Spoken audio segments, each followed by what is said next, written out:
Well, hello everybody. Welcome back to the Slice. We just had a great Sunday because we watched a great final between Alexander Zverev and the champion John Isner, who pulled it out, came back in the final to win his first ever Masters 1000. I'm going to give you the slice on how he did it and how my prophecy of him winning came true.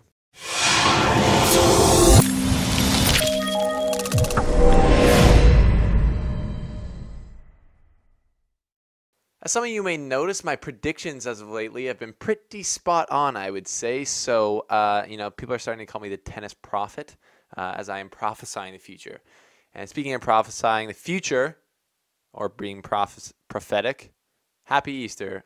May the Lord bless you and keep you, you and your family, healthy and happy. And just know that you're loved. Anyways, let's get back into tennis. This was a crazy final, and it actually gave me a lot of hope because I saw that, even if Federer, Nadal, Djokovic, Murray, Del Potro aren't in the final, it's still really entertaining. And maybe not as many people will find it as entertaining, but if you're a tennis fan, there's no way you were bored during this match because it was amazing. And just one other thing before we really get into it, please hit that subscribe button down there, wherever it is. It really helps us out here at The Slice, and it'll make me know that you love me. And I'll be very happy. But yeah, so what happened in this final? So it started out, Zverev and Isner, I felt, were both playing pretty, nervous or tight. Maybe the conditions were weird, or they were just in the final and they got tight. Whatever. We saw Isner's serve was good from the beginning, not amazing. It was still like what you'd expect. And Zverev was returning well, because I think you kind of forget that Zverev's also really tall. He's like 6'4", 6'5". So John Isner's 6'10", which is just like he's an alien. He's like, it's crazy how tall he is. But Zverev's definitely going to be able to handle his returns way better. And he did a good job at the beginning returning Isner's serve. So the first set was neck and neck. Neither guy was playing unbelievable, but they just were not breaking each other, and they're holding.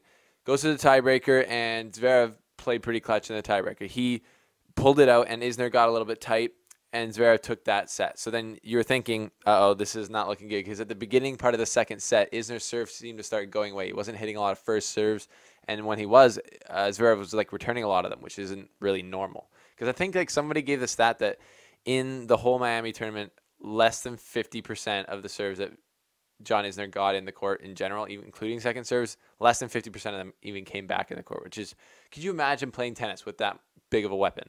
Anyways, where you're like, every time I serve it in there's less than 50% chance it's coming back. And even if it does, it's probably not going to be that good, and I can just put it away. I don't know how he hasn't won majors and stuff. Anyways, John Isner. So he's starting the second set, and he was playing, I would say, not his best. His serve had gone away. Zverev was really getting confident from the baseline, and he was getting into all of Zverev's service games. And Zverev's sweet hands that I was talking about in the last video were totally gone away. He was missing some easy volleys, was looking not good at the net. Zverev was playing very well from the baseline, hitting the ball whenever Isner came and attacked, even if he hit a good approach shot out to the wing on Zverev's backhand, because Zverev's backhand is his best shot. He was able to just on the stretch clip it, keep it low on the net. And when against Del Potro, Isner was hitting chip in winners left, right, and center, but he wasn't doing that today. And I think Zverev just put on a way better performance than Del Potro did. But Isner was probably also not at his top level in that sense. But he was obviously playing unbelievable because he ended up finding a second win somehow. So he broke Zverev later on in the second set when in the first bit of it, it wasn't looking good for him. I was like, I think it was 4-4 at one point. And I was like, you know what? Zverev's like a game and a half away from the title. And he looked like he's winning. And then he just broke. Isner broke, and then there was a tight, I think, last game in the set, and then that's really, after winning that, Isner got so pumped up, he started hopping around the court like he was getting psyched. The last game of the set, yeah, it was crazy. I think Zverev he saved set point once, and then Isner saved break point a couple times. One of them was Isner was moving around the court like a good mover in general. I mean, he's a great mover for now, I guess, how big he is, but he played some amazing defense, ran up there, hit a volley, drop volley, I think, and then Zverev gets up to it, pushes it deep with the slide, and Isner runs back and just rips it around him and just sellies so hard. It was sick to watch. The American crowd was going absolutely nuts, pumping up their boy. One guy in the comment section said Usner, U-Esner. I respect that.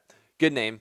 But yeah, I think that winning that game and winning that set really gave Isner his mojo back, and then he was able to find a second win where he started to move a bit better and find his forehand more. So anytime we're in the first couple sets, his forehand, he wasn't really able to unleash as much as he wanted to and do as much damage.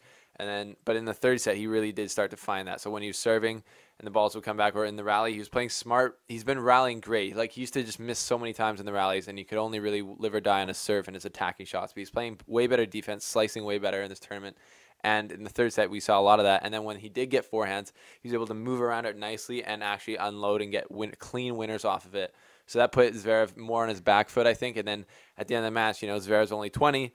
I mean, he's won more Masters than Isner has, but he seemed to get a little tight. And then Isner broke at 4-all, and then it was 5-4. Isner was serving for the match, and Alexander Zverev knew as much as we all did that it was pretty much over. And Zverev smashed his racket.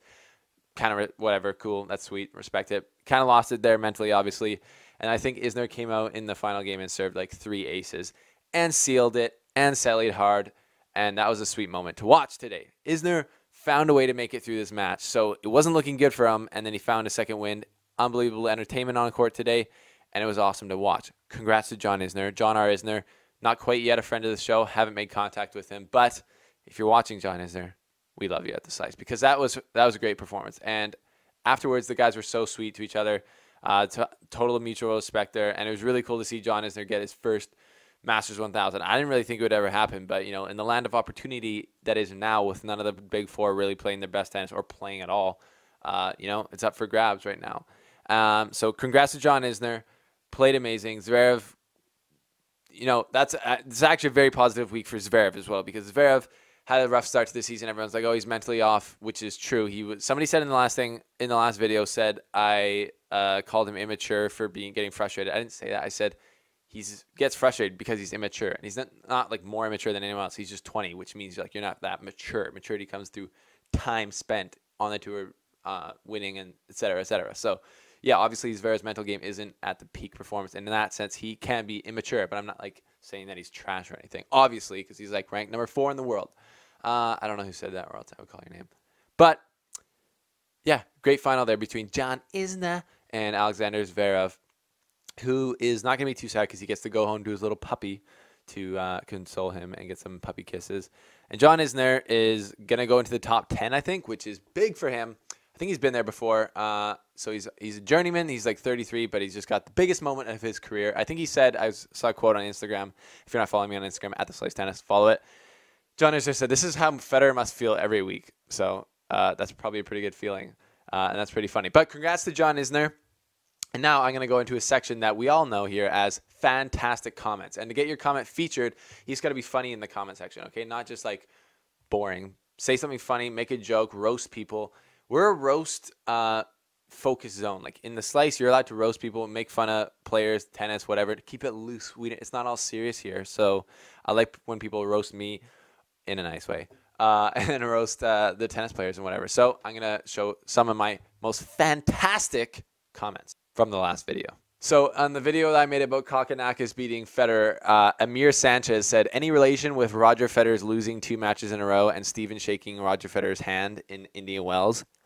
Got 15 likes on that video. And I would like to clear my name here because there isn't any correlation, because I shook his hand after the Jeremy Chardy match, which he played great in. And that was before the Chung match, which he played great in. So he only started playing bad. Federer started playing bad in the Coric match. And that was because it was 11 a.m. and Federer's an old man.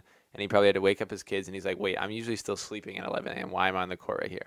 So I don't think I took any of his superpowers when I shook his hand, but maybe I did, And since I shook his hand, actually, I've got murdered in a bunch of matches since I shook his hand. So I didn't really get it. I know I didn't get any of his power because I got double bagelled one time.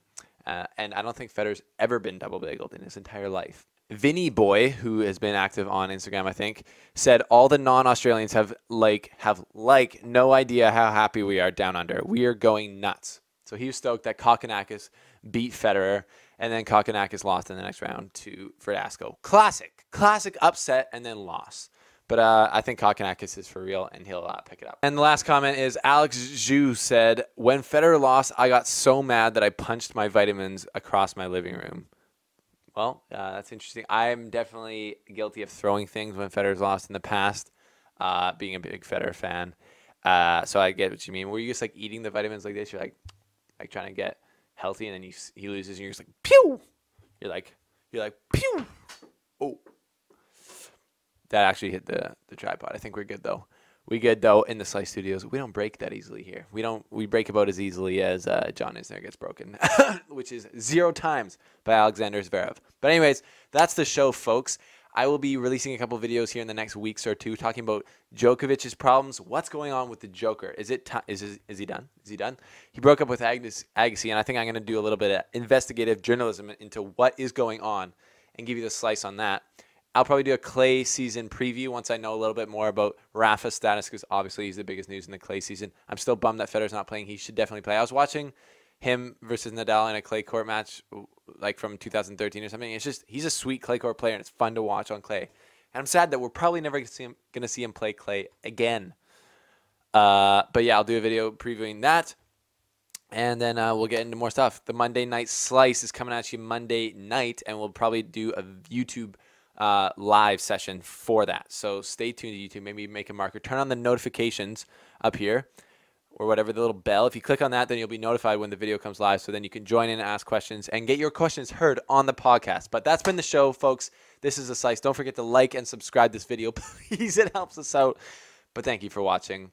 And it's been a Slice. Thanks for watching, folks. Head to theslicetennis.com for all things tennis, for the best fan-written tennis articles in the world. And there is still a couple left. These shirts online for $24.99.